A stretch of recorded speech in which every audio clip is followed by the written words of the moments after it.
So, this is kind of a hard video to make, not because it deals with any really heavy themes or anything. Well, it kind of does since it's Majora's Mask we're talking about, but what I mean is it's just that time of the year where I don't want to get anything done, which mainly means my channel doesn't upload until like April because my brain is broken and I'm just like this. But anyway, I love Zelda. The Legend of Zelda franchise, although I am quite new to it, is something that is and has been in the public consciousness for decades. I hadn't played a Zelda game until around October of this year, and yet I had known of its existence years prior. So I hadn't I played it. It just didn't seem like my kind of thing. I wasn't too into playing single-player games, and when I thought of games I wanted to play, Zelda was never really something that came to mind. Why have I suddenly become so invested in this franchise? Well, if you're familiar with my channel, you know that I'm a huge Johnny Dash fan, and other fans of his would be aware that he's currently making a Majora's Mask concept album. Now, this isn't a video about that, since I'll be doing a huge video on that once it's fully released, maybe with some special guests, who knows.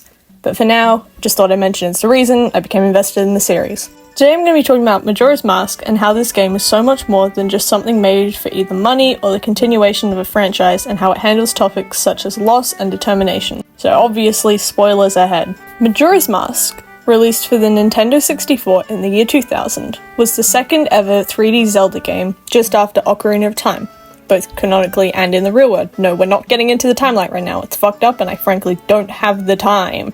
You play as Link, in child form, as he stumbles into the land of Termina, a sort of alternate version of Hyrule after being mugged by a Skull Kid, you know, those lost forest children guys, wearing a mysterious mask. You are cursed as a Deku scrub and have your ocarina stolen from you. Luckily, the Happy Mask salesman is here to help you so long as you get your ocarina and his mask back from Skull Kid. Trouble is, he's leaving in 3 days. Wonder why? Well, wonder no longer, as you emerge from the clock tower to find the whole-ass moon slowly inching towards the land of Termina. And you, being the heroic type of guy you are more than willing to attempt to save these people. The rest of the game consists of traveling to various places, completing puzzles and temples to ultimately summon 4 of these giant orange torso-less things that stop the moon from falling and allow you to have your final boss battle with Majora on the moon. So why am I talking about this game? Well, as so many have pointed out before, this is an incredibly emotional game as the citizens of Termina come to terms with the fact that in 3 days, they're going to die. Clocktown, your starting point, is filled with various people, dancers, jugglers, people who operate games such as Honey and Darling, and that guy who operates that stupid fucking godforsaken shooting game that I'll never fully complete. And if knowing that these people will die if we don't do anything wasn't bad enough, we're also made to watch them slowly but surely come to terms with that fact themselves. The first day in Clocktown, the residents seem to be blissfully unaware of their impending doom, or at the very least refuse to acknowledge it. But as the game progresses to the second and then third day, it's clear that the situation is becoming increasingly dire, and the reality of their fate is setting in. Most characters, both in Clocktown and elsewhere, are so preoccupied with their own small issues to really come to terms with what's happening. Now, disclaimer, I'm in the middle of my playthrough of Majora's Mask and therefore haven't completed it, but from the small amount I have seen completing the Woodfall Temple and, you know, quite a lot of the Clocktown stuff, I can already tell that this game is much deeper than someone who only sees the game for some kid's game with outdated graphics. This game conveys each character's emotional responses near perfectly. It shows that each character has their own story to tell and gives us backstory for why they act a certain way.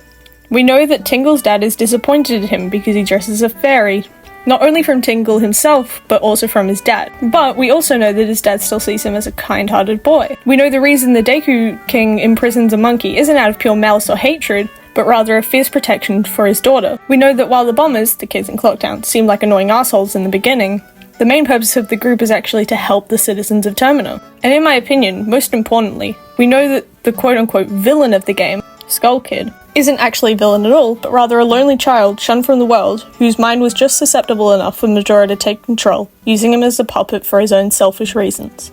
I won't get much more into that right now, given the Johnny Dash Majora's Mask video is probably going to go a lot more in depth into the plot of Majora's Mask, but one more thing I'll mention is Link's own experience with loss. We know from the Zelda timeline, no I'm not addressing it, that Majora's Mask takes place directly after Ocarina of Time.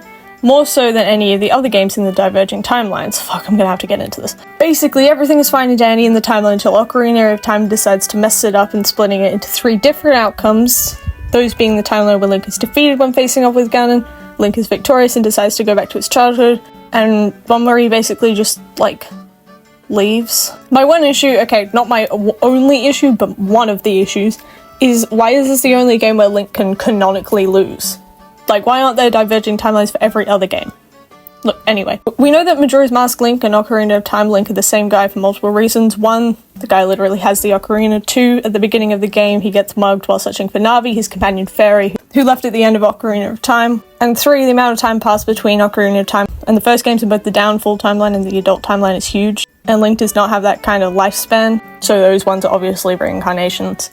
Also, Nintendo says so, which would have been way easier to say than explaining all that. Anyway, Link's loss is a key feature. I mean, this guy's had a pretty rough life, and he's not even a teenager yet. Well, kind of, he's been a teenager, but then he goes back, you know, timeline stuff.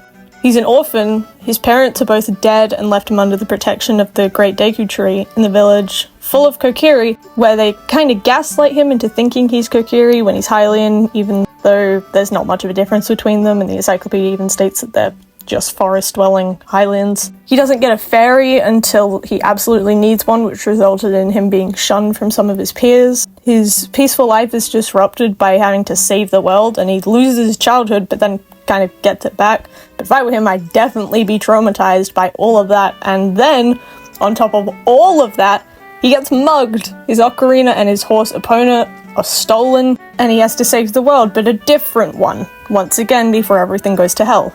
So yeah, he's been through a lot. However, Link's determination throughout all this never once wavers, as he's always ready to lend a helping hand, whether it be lifting a spider curse from a guy in the swamp, to fulfilling the final wish of a deceased dancer, teaching the dancers in West Clocktown his epic dance moves. And that is why Majora's Mask is a game of hope. Well, I think I'll leave it there. It's a little shorter video, but I needed to make one.